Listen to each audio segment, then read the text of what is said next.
We've been given two functions, r of x and b of x, and we want to find the functions added together, the functions multiplied together, and then the functions subtracted, but then evaluated at 3. So starting off with this first one here, r plus b of x, that notation means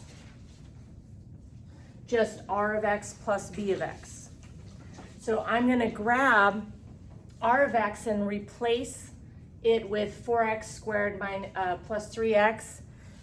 But remember, when you're about ready to make a substitution, good notation, you put a set of parentheses where something used to be. And I'll be honest, in the addition, if you didn't do this, you're probably going to still get it right. But if this is subtraction, we're going to run into an issue. So I'm going to replace the r of x with 4x squared plus 3x. I'm going to replace the b of x with 2x minus 1. Now the parentheses now aren't really necessary because technically there's a positive 1 in front. So multiplying through by positive 1 doesn't change anything, and multiplying through by positive 1 doesn't change anything. So I'm going to have 4x squared plus 3x plus 2x minus 1. Lastly, combine like terms. 4x squared and minus 1 are still here, but 3x plus 2x is 5x, and we've added our two functions together. Okay, if you want to multiply r times b of x, that's the same thing as simply r of x multiplied by b of x. Okay, so just a notation thing here. Once again, we are going to use good notation and put a set of parentheses where the r of x and b of x used to be.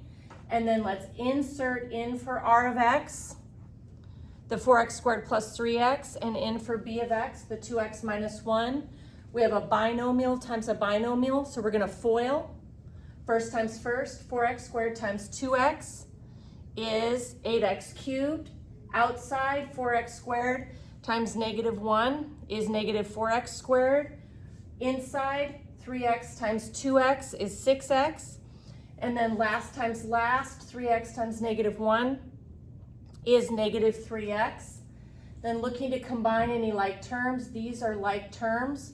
So I'm going to bring down the 8x cubed and the negative 3x, but negative 4x squared and 6x squared make 2x squareds, and we have multiplied the functions together. And that's just like the final. Yeah, and that'll be our final answer.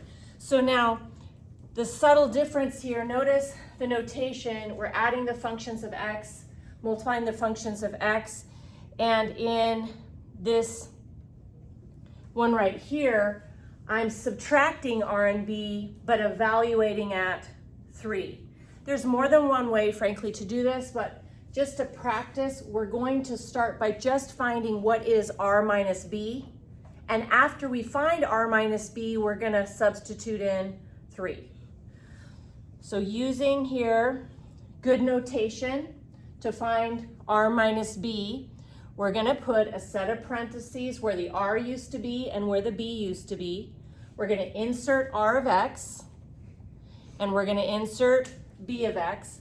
And this is where it really makes a difference, those parentheses, because a positive 1 is in front of this first one. So 1 times 4x squared is 4x squared. 1 times 3x is 3x.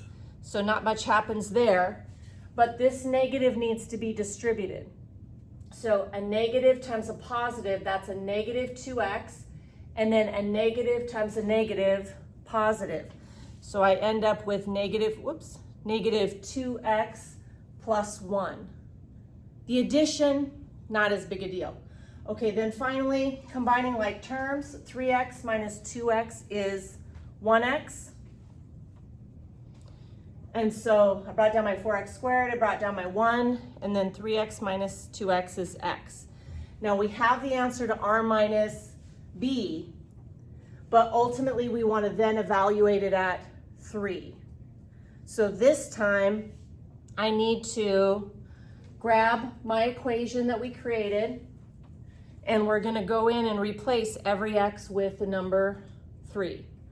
So in this particular equation, 4x squared plus x plus 1, replacing every x with the number 3.